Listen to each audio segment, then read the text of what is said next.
Astaghfirullah Rabbal baraya. Astaghfirullah minal khataya. Astaghfirullah Rabbal baraya.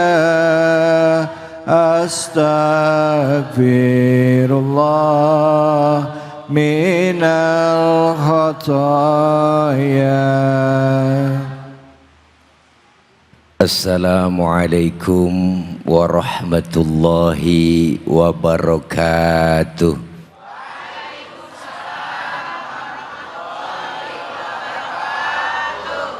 Bismillahi walhamdulillah, wassalatu wassalamu ala rasulillah Sayyidina Muhammad ibn Abdillah. La hawla wa la quwwata illa billah. Amma ba'du. Yang sama kita muliakan guru kita Al-Mukarram Al-Ustadz Ki Haji Abi Amir Faisal, dan juga host kita Bung David beserta seluruh rekan-rekan dan jamaah Masjid Jami Al-Ikhlas dan seluruh pemirsa iNews Cahaya Hati Indonesia yang insya Allah dimuliakan oleh Allah Subhanahu wa Ta'ala. Alhamdulillah, puji syukur hari ini kita bisa kembali melaksanakan rutinitas taklim kita melalui Cahaya Hati Indonesia. Kali ini tema kita, jangan nunggu datangnya azab sampai kita kembali kepada Allah. Artinya setiap yang diberikan oleh Allah, baik bentuk nikmat yang Allah berikan buat kita, itu semata-mata bukan karena hasil kita. Ya Bu, ya Bu. Kadang ketika diberikan oleh Allah suatu kenikmatan, suatu kelebihan harta, kelebihan rizki, itu berani berkata kebanyakan manusia itulah hasil jeripaya saya. Benar Bu? Tapi ketika susah baru minta kepada Allah. Ta'araf ilallahi firraha ya'rifka fisyiddah. Waktu susah ingat sama Allah, giliran seneng lupa. Belum jadi mas sering banget baca ayat kursi, udah dapat kursi lupa ayat. Surah Az-Zumar ini menegaskan bahwa manusia itu ketika Allah berikan kesusahan, dia berdoa. Fa idza massa insanu durrun da'ana. Ketika dia minta kepada Allah dalam keadaan susah, dia minta kepada Allah, baru ibadah. Dikasih cobaan baru ibadah, udah kayak lupa. Ya Bu, ya Bu. Ini sifat manusia, ternyata ujian. Tapi ketika Allah berikan sesuatu nikmat yang lebih, dia berkata, inilah hasil jeripayahku, inilah hasil aku, ilmu yang Allah berikan kepadaku begini luar biasa. Itu merasa akunya tinggi, sombong. Waktu kaya, waktu susah mah Bu ingat sama Allah, udah kaya sombong. Ada nggak orang kaya sombong? Ada, namanya Korun. Makanya kalau ada orang kaya sombong, itu temennya Korun. Mentang-mentang kaya, jalan gak nginjek tanah. Kuntilanak. Ya Bu, mentang-mentang pangkat tinggi, jalan dadak duluan. Apa yang mesti disombongin? Wala tamshi fil ardi maroha. Jangan kau berjalan di muka bumi ini dalam keadaan sombong. Ternyata kaya adalah ujian, miskin juga ujian. Kadang orang ketika miskin diuji lulus, tapi ketika diberikan kelebihan, diberikan harta yang lebih, jadi pangkat yang tinggi, dapat jabatan tinggi, lupa akan pemberian Allah. Inilah bentuk ujian keimanan. Bu, kita harus menumbuh kembangkan syukur kita kepada Allah. Apalagi emak-emak nih,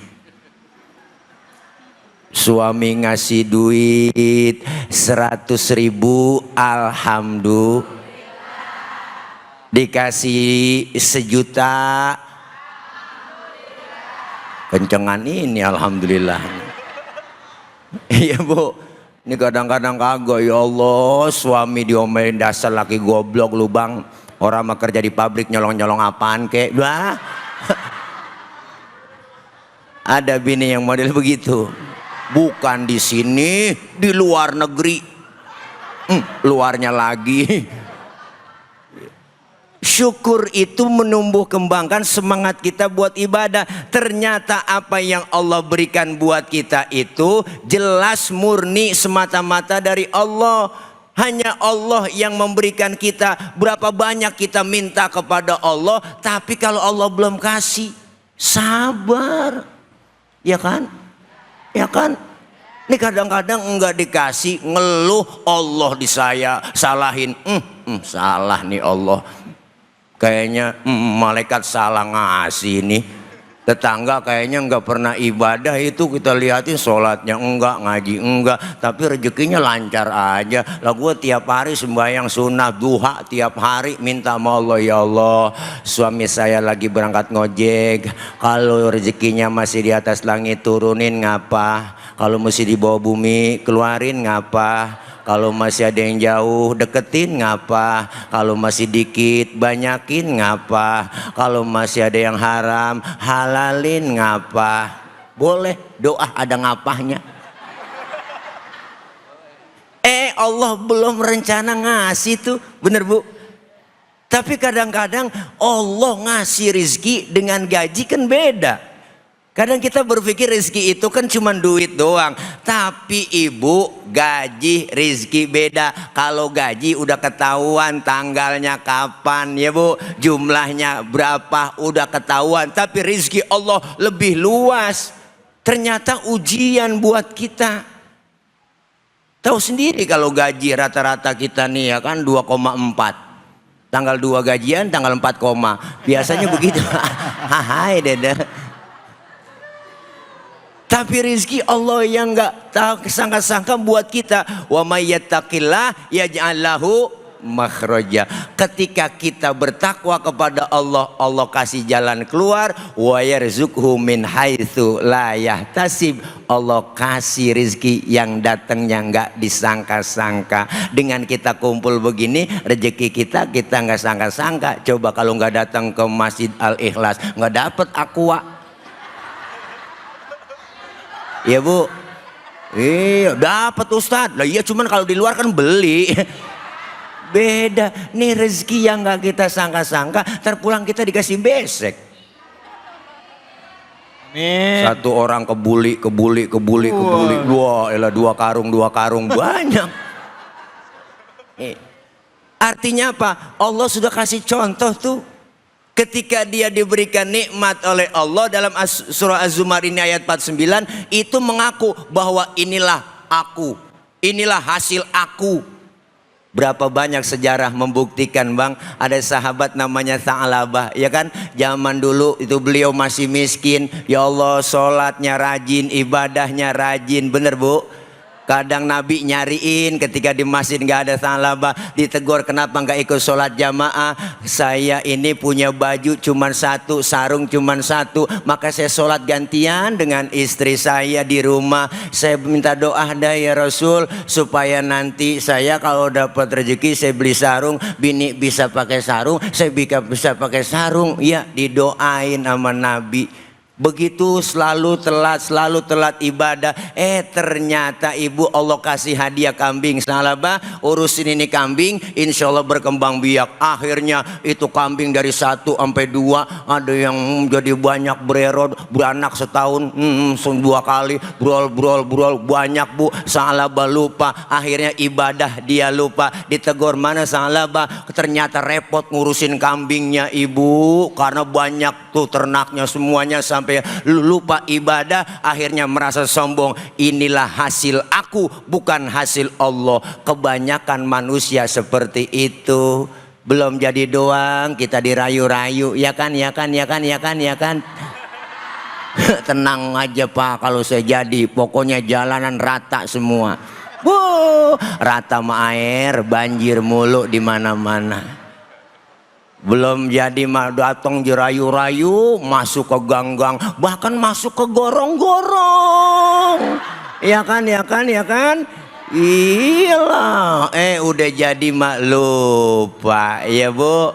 Lebih parah lagi. Artinya apa? Yuk, ini merupakan ujian yang Allah berikan buat kita. Jangan sampai kita lupa kepada Allah. Semuanya itu Allah yang kasih.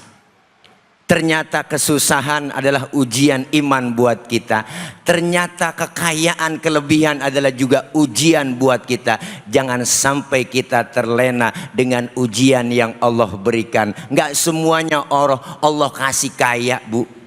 Ada yang kaya, ada yang miskin, ada atasan, ada bawahan. Ini bentuk keadilan Allah. Ada pejabat, ada rakyat.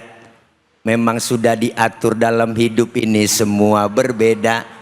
Ada yang miskin, ada yang sedang, dan juga ada orang kaya.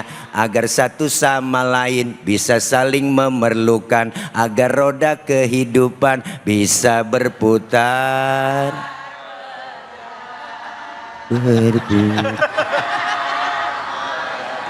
Kalau semuanya konglomerat, takkan ada pembangunan. Kalau semua jadi atasan, lalu siapa yang jadi bawahan?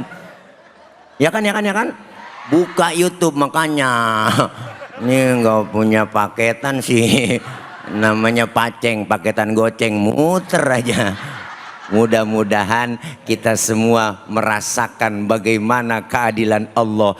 Ujian berupa kekayaan, ujian berupa kesusahan. Jangan sampai azab turun kepada kita. Mudah-mudahan kita sambung lagi di segmen berikutnya. Ayat dari 50, 51, 52, 53 sampai selesai 30 juz. Terima kasih. Assalamualaikum warahmatullahi wabarakatuh. Waalaikumsalam warahmatullahi wabarakatuh. Masya Allah bu. Pak, assalamualaikum warahmatullahi wabarakatuh. Alhamdulillah kita tadi sudah mendengarkan kajian bersama dengan guru kita, yaitu Ustadz Tile atau Kiai Haji Nur Fadilah, yang tadi udah nyampein ke kita tentang tafsir dari surah Az-Zumar, ayatnya ayat 4 9 ya. Dan tentunya hari ini selamat bergabung juga buat Anda pemirsa iNews dimanapun saja Anda berada. Hari ini kita disiarkan secara langsung dari Masjid Al-Ikhlas. Dan tentunya hanya di program kesayangan kita, Cahaya Hati Indonesia. Bu, Pak, semangat semuanya. Alhamdulillah. Tadi udah dengerin, ada yang mau nanya nggak? Silakan angkat tangannya yang mau nanya. Silakan. Siapa? Siapa? Mana nih? Iya, silakan Ibu. Ada mic-nya, Bu? Ada mic-nya, ada. Udah ada mic-nya. Silakan nama sama pertanyaannya. Assalamualaikum warahmatullahi wabarakatuh. Waalaikumsalam warahmatullahi wabarakatuh. Perkenalkan, nama saya Ibu Dina dari Majelis Taklim Nurul Mukhlisin, Serua Bojongsari, Depok. Siap. Izin bertanya Pak Ustadz. Ya. Pak Ustadz, apa yang harus dilakukan jika kita sudah dibantu oleh orang lain, tapi ternyata bantuannya itu tujuannya untuk merendahkan seseorang? Nah, itu dia dia. Pak Ustadz.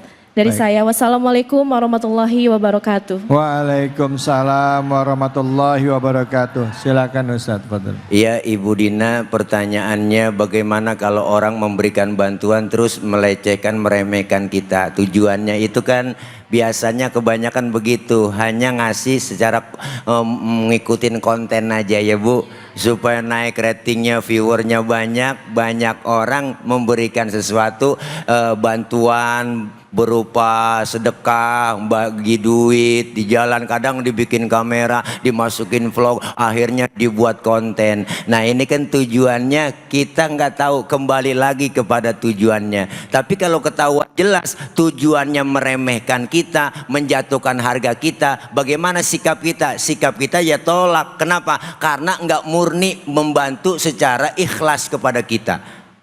Contoh ibu, enggak, ibu datang, contoh nih di luar negeri nih ada, contoh ada caleg, contoh ada caleg datang ke kita, ya ibu ini ada sedikit ibu dari saya, ya enggak 200.000, tapi ada tujuannya, selesai dibikinin kamera, di luar syuting, jangan lupa besok ya, lu coblos gua. Nah, artinya apa? Ternyata tujuannya merendahkan kita. Murah banget suara kita, dibeli cuma 100.000, najong dah.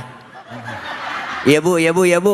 Artinya apa? Tujuannya nggak baik. Tapi ketika ada tujuan yang baik, alhamdulillah, sikap kita bagaimana menyikapi hal yang seperti itu. Jangan sampai kita tahu, andai kita tahu, kita tolak.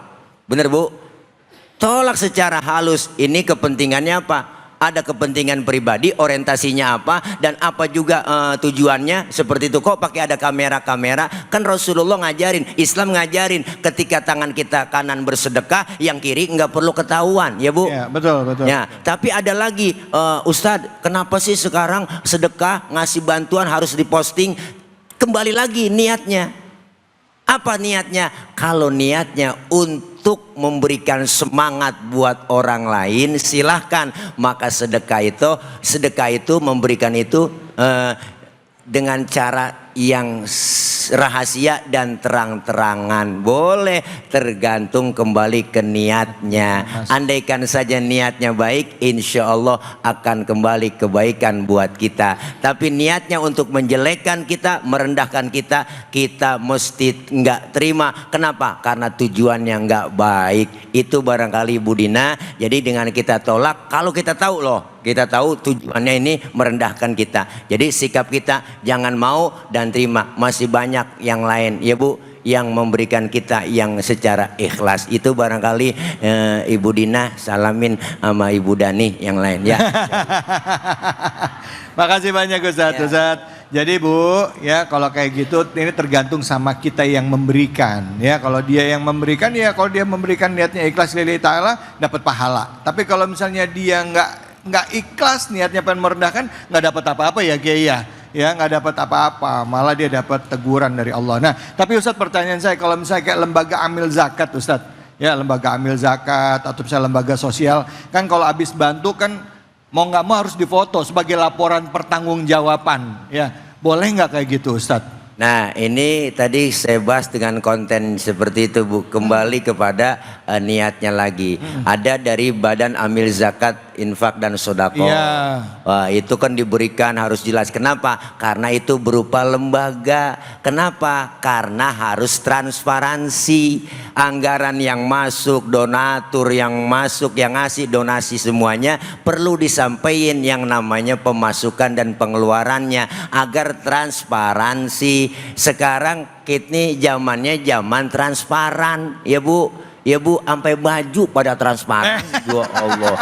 Makanya Ibu ada lebak-lebaknya untuk transparan. Nah, kalau seperti itu mesti disampaikan, buat laporan biar publik bisa melihat, biar netizen bisa melihat, oh ini loh kegiatannya. Kenapa? Karena bentuknya organisasi yang mengelola tentang keuangan, harta, zakat, infak, sodako daripada donatur-donatur. bersyukur begitu guru. Jadi wajah orang yang kita berikan bantuan ke foto gitu nggak apa-apa Iya, ya nggak Ustaz ya? apa-apa, nggak apa-apa. ya, oke baik. Jadi bukan maksudnya tujuannya untuk Bukan merendahkan. merendahkan, tapi tujuannya adalah untuk laporan pertanggung jawaban kepada umat. Bu, kalau misalnya saya nih Ustadz, saya nyumbang, saya foto buat pribadi gitu, itu boleh Ustadz? Nggak apa-apa? Itu tergantung Kak Davidnya. Saya sih nggak apa-apa, saya pengen foto aja biar Foto orang aja, lihat. emang apa ngerti bang foto.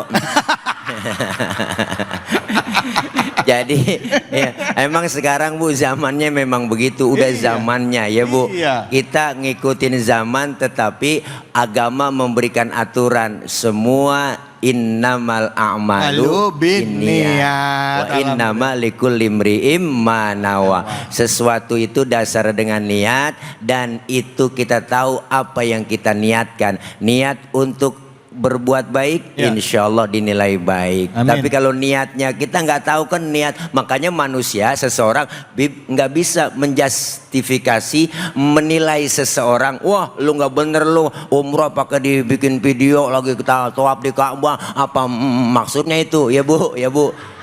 Kalau masuk di posting, keluar di beranda kita ada hati yang tersentuh, ya Allah pengen ngerasain ke sana Bu, ini merupakan dapat ilmu, dapat pahala buat kita. Oke Itu baik, terima kasih banyak Ustadz. Bu, Pak, lemes banget Bu. Pak, jangan kemana-mana, tetap di Cahaya Hati Indonesia.